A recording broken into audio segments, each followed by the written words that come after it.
Bhairab speedboat গাড়ি আমি speedboat পাই নাই, এখন ট্রেনে যাব। এই যে এখানে উটো ভাড়া আমার ভাই দিয়ে দিল, নিল না, এটাই ভালোবাসা।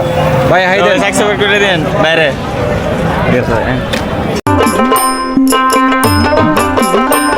এই যে আপনার এটা হলো আপনার ভৈরব ট্রেন স্টেশন। তো এখান থেকে আমরা এখন যাব ব্রাহ্মণবাড়িয়া।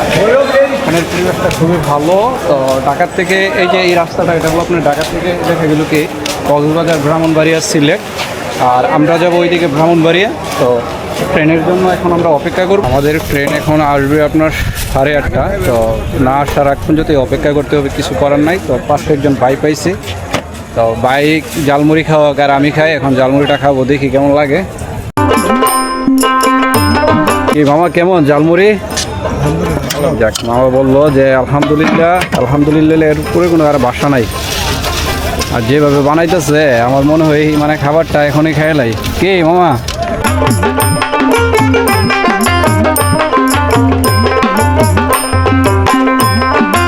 বিভিন্ন জায়গায় ট্রাভেল করা আর এইভাবে বসে যে জালমুড়ি খাওয়া খুবই ভালো লাগে।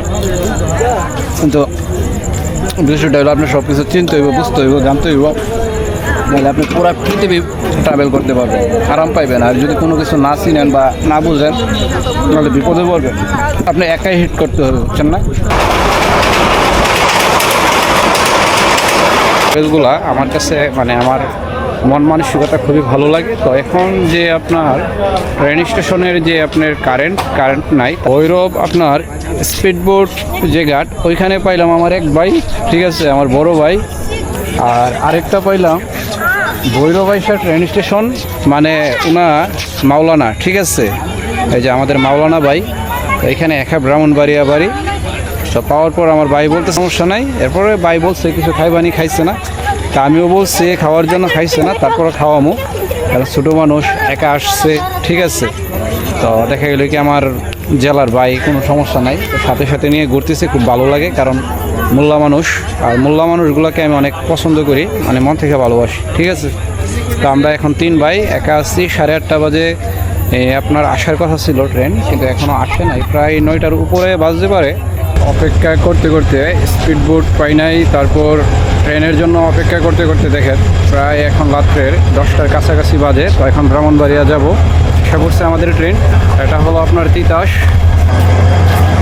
তো আমাদের সাথে যে বাইকগুলো ছিল তারাও যাইতেছে। বিরক্ত ভাই, বিরক্ত। প্রায় 3 ঘন্টার মতো অপেক্ষা করতে আর ভালো লাগে না। ব্রাহ্মণবাড়িয়া প্রায় 40 মিনিট লাগবে, স্লো এটা, অনেক মানুষ এখানে।